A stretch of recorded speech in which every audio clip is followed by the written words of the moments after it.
We're good. Oh, there we are. Everybody, I'm Shane. I'm here with Jack Blocker. Hello. How are Yes, you? absolutely. I usually start these interviews off with talking about Dallas sports, Dallas and Houston sports Always. rivalries. Yep. Yeah, that's just the go-to, of course. Yeah. And I usually start these off about talking about the artists and the history of the venue. And this is the first time.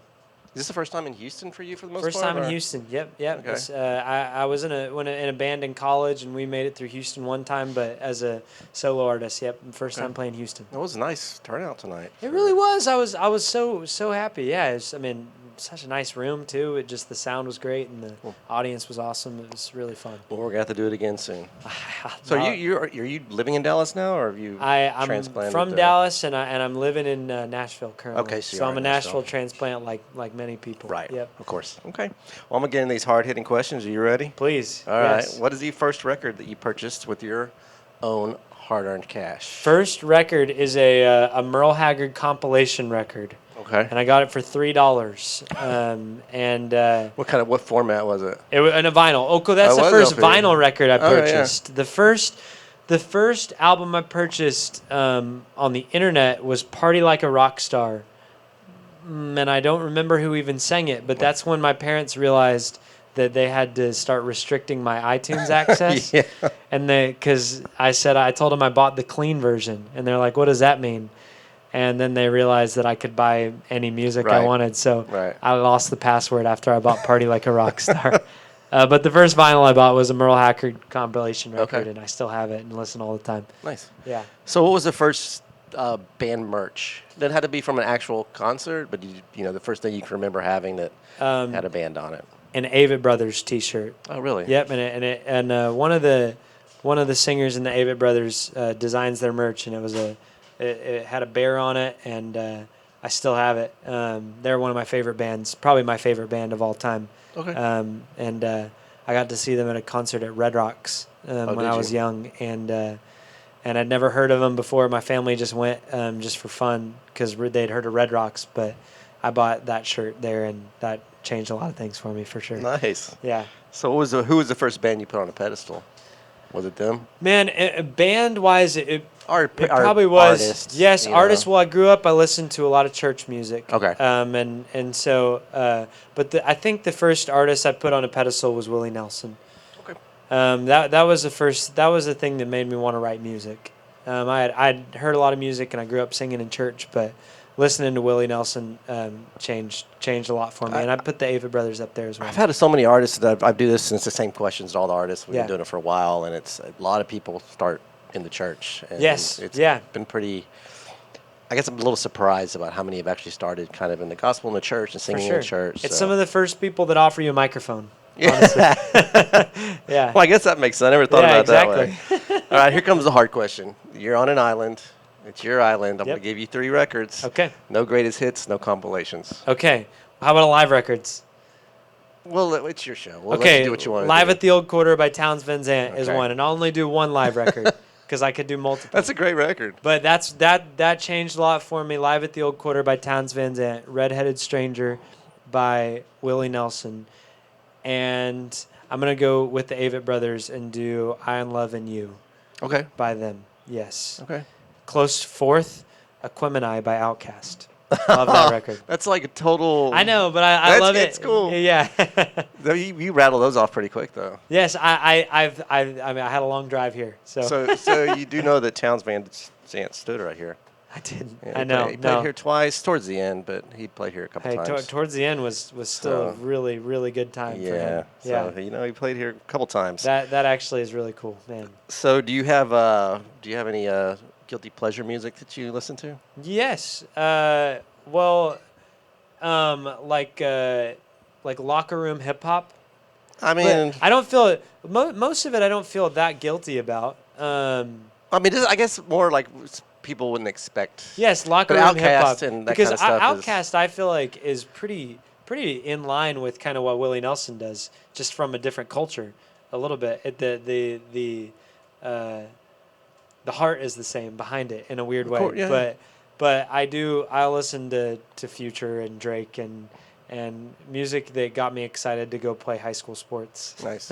Yeah. Yeah. You need that. Exactly. Yeah. Somebody I played. My father was a head basketball coach. I played basketball for Yeah. ever in high school, and the biggest part of game day was picking out what you're going to Exactly, run out especially to. when you're a freshman and the seniors are playing the songs, and I'm like, what was that? I need to save that. I'm a little bit older than you, so it was like it was like Motley Crue and Yeah, stuff like yeah, that. of course. I grew up yeah. in that time. Yeah, So it exactly. was yeah. but it was great.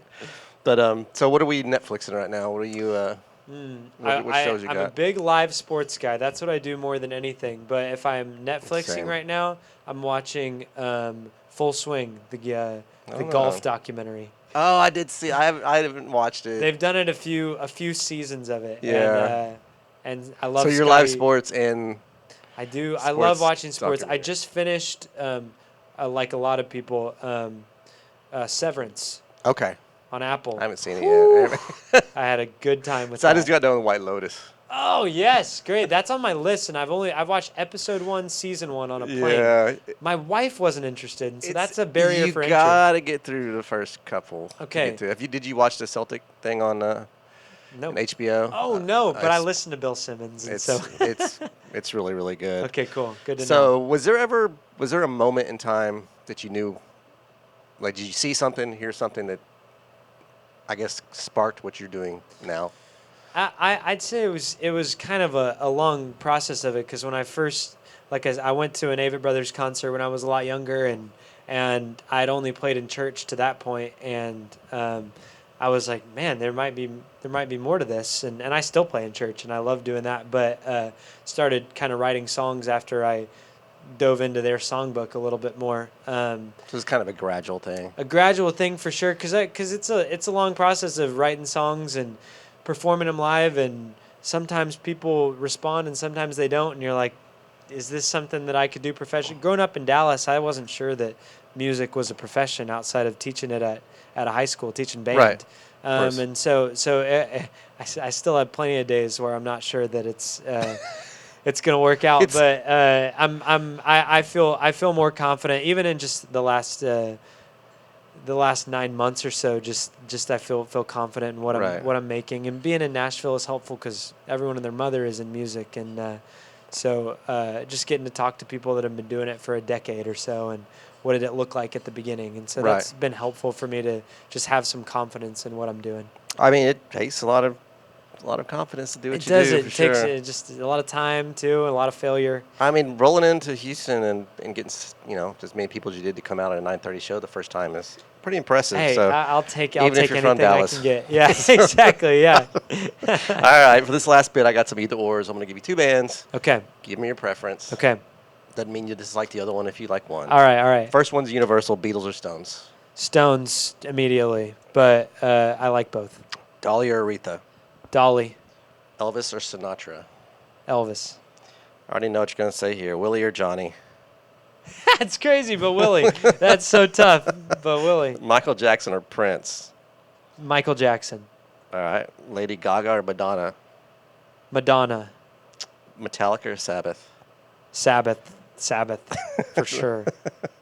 All right, you're going to get somebody mad at you on this one. It's going to be the Beehive or the Swifties. Which one are you taking? Beyonce or Taylor Swift? Swifties. You going with Taylor? Yep, I'll go with Taylor. Yes. All right, I got one more for you. These are the ones everybody get mad at me about. John Prine or Bob Dylan? John Prine. I had to go quick. I had to go quick before I thought about it. All right, hard. John Prine or Townes Van Zandt? Townes Van Zandt, but you're just putting me in a corner there with some of the best. I mean, those are my two favorites. Townes Van Zandt, Willie Nelson. I could keep going. I'm gonna go Towns. I think. But man, those are. If I could put two up there, it's Towns and Willie. Those are my two favorite ever. All right.